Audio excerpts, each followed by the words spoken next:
महाराज जी, हमारे जीवन में दुआ और बद्दुआ का कुछ प्रभाव होता है या ये सब कर्मों का निर्धारित है? हमारे जो अध्यात्म मार्ग में है, इसमें को न काहू के सुख दुख कर दाता। बद्दुआ से दुख होता है, और दुआ शब्द का मतलब आशीर्वाद ही होगा। क्यों? दुआ का मतलब आशीर्वाद ही होगा। बद्दुआ का मतलब बुरे वचन बोलना, उसको शापित, साप समझ लो। शास्त्रीय भाषा में साप या वरदान। दुआ बद्दुआ का मतलब तो ऐसा ही होगा ज्यादा तो, ये क्योंकि उर्दू शब्द है दुआ बद्दुआ, तो मुझे लगता है दुआ का मतलब आशीर्वाद, और बद्दुआ का मतलब साप जैसे ऋषि जन देते थे, या कोई कटुवचन बोलकर जाओ तुम्हारा बुरा हो, ऐसा। तो हम शास्त्रीय भाषा की बात कहते हैं। को न काहू के सुख दुख कर दाता, और निज कृत कर्म भोग सुन भ्राता। कोई किसी को सुख दुख नहीं देता, अपने कर्म ही अपने को सुख दुख देते हैं। जैसे आप यहां चल करके आए, भावना कि भगवान के दास, जो भगवान के स्वरूप, भगवान के निज जन, आज हम संत दर्शन करेंगे, आज संत संग करेंगे। आपका सच्चा कर्म बन रहा है, आप भाव से आ रहे हो, आपका मंगल होगा। अब जो आपका मंगल होगा, उसमें हम प्रधान नहीं हुए, उसमें आप प्रधान हुए। आपने सोचा आज सत्संग सुनेंगे, भगवान के मार्ग में चलने की इच्छा से। अब आपने जो वचन पकड़ा और आपका मंगल हुआ, उसमें आपकी प्रधानता है, क्योंकि आपने वचन पकड़ा, आपने वचनों पर श्रद्धा की, आप आए, आपने भावना की। एक ये, अब वो अंदर से जैसे लग रहा है कि बाबा के पास गए हमारा काम बन गया, या बाबा का आशीर्वाद। सत्य बात पूछिए, उसमें आपका प्रधान रोल है। आपकी भावना, आपकी श्रद्धा, आपका आना, घंटों इंतजार करना, ये आपका सत्कर्म बना। अब यहीं एक आदमी आता है, देखते हैं यार क्या चक्कर है। अब वो आया वहीं जहां कईयों को आनंद और शांति मिली, अब वो अशांत होकर निंदा करके अपने कर्म बिगाड़ कर दुख। तो क्या यहां से बद्दुआ उसको मिली? क्या यहां से दुआ मिली? नहीं।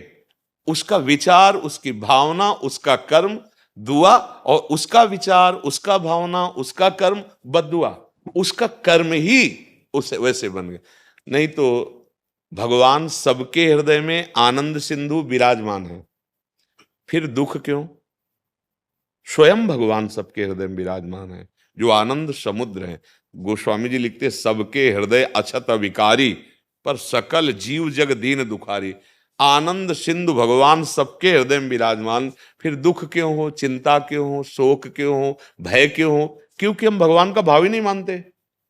मनमानी आचरण करते हुए ऐसे कर्म कर रहे हैं जो हमें दुख प्रदान करे, चिंता प्रदान करे, शोक प्रदान करे। हाँ, भगवान के आश्रित होकर हम ऐसे कर्म कर रहे हैं जो हमें सुख प्रदान करें, निश्चिंतता प्रदान करें, और भगवत आनंद प्रदान करें। मुझे लगता है पूरे, जब हम फाइनल पे पहुंचते, तो अपना ही कर्म सुख और दुख देने वाला है। कहे नहीं, हमारे ऊपर गुरु जी की बड़ी कृपा है।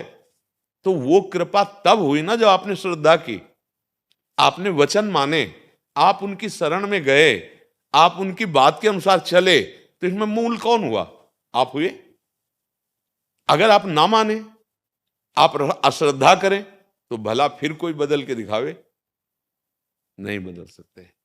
भगवान भी हृदय में बैठे, तुम्हें तभी बदलेंगे जब श्रद्धा करो, विश्वास करो, आत्मसमर्पण भगवान को करो, नाम जप करो।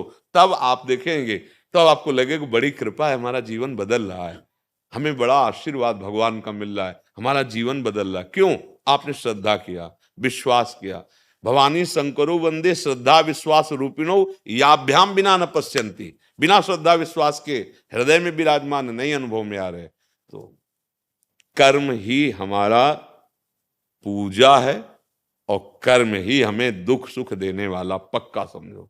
अगर आपके कर्म ठीक हैं, तो किसी से आशीर्वाद की जरूरत नहीं, सब कोई आशीर्वाद देगा। मान लो, जहां पर कृपा राम की हुई, तहां पर कृपा करे सब कोई। कृपा, जब आप भगवान की आज्ञा के अनुसार अच्छे कर्म कर रहे हो, जैसे गीता जी में आदेश है, संत जन जैसा करते, और बुरे कर्म, तो अपने आप दुख मोल ले रहे हैं। आपको कोई बद्दुआ दे, हमें कोई बद्दुआ, जा मर जा, मर जाएंगे क्या? हमारे अगर कर्म सही हैं तो किसी भी ग्रह नक्षत्र, किसी भी विनायक, किसी भी शक्ति की ताकत नहीं कि हमें गिरा सके। अगर हमारे कर्म बिगड़ गए तो कोई बना भी नहीं सकता, ये भी बात समझ लो। अब जैसे बोले हमने तो देवी की आराधना की, हमारा काम बन गया, आपका कर्म हुआ ना, आपने देवी की आराधना की, आप स्वीकार करते हैं ना, सही ढंग से हो गई, उसका फल मिला, आपको आनंद मिला, आपको लगा बड़ी कृपा हो गई। बात समझनी है, अपने सुख दुख का निर्माण हम स्वयं करते हैं। हाँ, कर्म बुरा किया, अब तुम्हें लगा कि अंतर ध्यान हो गया, कोई जाना नहीं, अब वो फल देने आएगा, तब तुम्हें लगेगा कि भगवान दुख दे रहे हैं। कर्म बहुत सुंदर आपका बना और जब सुख देने आया और आप किसी संत के पास गए, भगवत मंदिर में, बोले उसी दिन से काम बनना शुरू हो गया, क्योंकि वो कर्म लागू हो गया शुभ। अब ये रहस्य ना जानने के कारण कोई निंदा करता है और कोई स्तुति करता है, लेकिन बात उसमें आप हैं मुख्य। आप ना चाहें तो आपका कोई उद्धार नहीं कर सकता, आप ना चाहें तो आपको कोई संसार से हटा नहीं सकता, आप लगे रहें। आपने चाह की, आप उधर चले, आपने प्रयास किया परमार्थ में, तो आप ऊंचाई पे चलने लगे। अब आप उसे कृपा समझो या कर्म समझो। अगर आप उन आज्ञा के अनुसार ना चलो तो कृपा तो सबके ऊपर भगवान की है। कह रहे सब पर मोरी बराबर दाया, सब मम प्रिय सब मम उपजाए। मेरे बच्चे हो, मैं सब पर बराबर प्यार करता हूं, फिर दुख क्यों, एक सुखी है एक दुखी है। बोले कर्म अवश्य में भोक्तव्यम कृतम कर्म शुभाशुभम, शुभ अशुभ कर्म का हम अपने कर्मों का सुधार करने आए हैं। ऐसे हम भागवतिक कर्म करें, निष्काम कर्म करें, जिससे हमारे कर्म बंधन नष्ट हो जाए और हम परम सुख स्वरूप भगवान को प्राप्त हों। अगर हम कर्म सही नहीं करेंगे तो किसी का आशीर्वाद नहीं। जैसे एक प्रसंग आता है, दत्तात्रेय अवधूत भगवान के अवतार हैं दत्तात्रेय जी, और वो कार्तिवीर्य नाम का जो 1000 भुजा जिसको मिली थी, शास्त्रावाऊ अर्जुन हयवंशी, उसने दत्तात्रेय जी की आराधना की, बहुत सी सिद्धियां प्राप्त की, बड़ा प्रभावशाली राजा हुआ, बड़ा बलशाली, 1000 भुजाएं थी। उसी के जब आचरण बिगड़ गए, श्री जमदग्नि जी के आश्रम की गौ अपहरण की रोका गया, अंततोगत्वा जमदग्नि जी का उसने वध कर दिया, तो पूरे उस वंश का भगवान परशुराम जी ने विनाश कर दिया। एक स्वरूप भगवान का अवतार दत्तात्रेय, उसको रिद्धियां सिद्धियां प्राप्त बहुत थी। वही भगवान का अवतार परशुराम जी, उन्होंने उसका विनाश कर। अब इसमें दुआ और बद्दुआ आप विचार करके देखो। उसके अच्छे कर्म, दत्तात्रेय जी की सेवा, आज्ञा का पालन, तो सिद्धियां और वैभव, बल, यश, कीर्ति। और उसका बुरा कर्म, एक महात्मा के आश्रम में मनमानी, उद्दंडता और भारी अपराध जो नहीं करना चाहिए, वो बड़ा अपराध, उसके वंश का विनाश। अब किस किस में बद्दुआ कहोगे, किस किस में दुआ कहोगे कि दोनों भगवान हैं? दत्तात्रेय जी भी भगवान के अवतार, परशुराम जी भी भगवान के अवतार। तो समझ रहे हो ना, अगर इसमें फाइनल में आप विचार करके देखो तो उसके कर्म हुए ना, उसकी उन्नति का कारण उसका कर्म और उसकी अवनति का कारण उसका कर्म। तो मुझे तो यही लगता है, भगवान आदेश करते हैं कर्मण्येवाधिकारस्ते मां फलेषु कदा, तुम अच्छे कर्म करो, फल की आशा न रखो, क्योंकि योगक्षेमं वहाम्यहम्, मैं स्वयं तुम्हें जो अप्राप्त है वो प्राप्त कराऊंगा, प्राप्ति की रक्षा करूंगा, कर्तव्य कर्म का पालन करो। तो हमें तो ऐसा अभी लगता है कि हमें कोई दुखी सुखी नहीं कर सकता, हमारे विचार, हमारे कर्म ही हमें दुखी सुखी करते। यदि हम भजन करें, अच्छे कर्म करें, भगवान का आश्रय ले लें, तो कोई हमें दुख प्रदान नहीं कर सकता।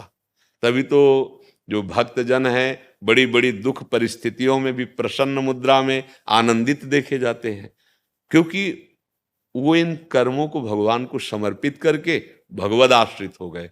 तो कोई भी दुख उनको छू नहीं पाता। मन ही तो दुख सुख का भोगता है, और मन भगवान चुरा लेते। भगवान का एक नाम है मन चोर। अब मन भगवान में लगा हुआ है, आनंदित है, शरीर में पीड़ा है, बाहर लोग निंदा करें या अपमान करें, उसको कोई फर्क नहीं पड़ता।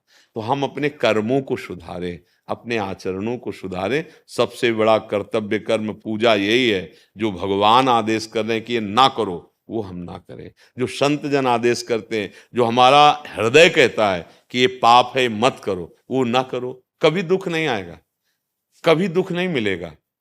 अब ये शरीर रच गया वो तो आएगा, लेकिन अगर सही आचरण करोगे, नाम जप करोगे, सब ठीक हो जाएगा। हमको ही नाम जप करना पड़ेगा, हमको ही अपने आचरण सुधारने पड़ेंगे, तभी आशीर्वाद सबका अपने आप मिल जाएगा। और हम बुरे आचरण करेंगे तो कोई भी आशीर्वाद काम भी नहीं करेगा।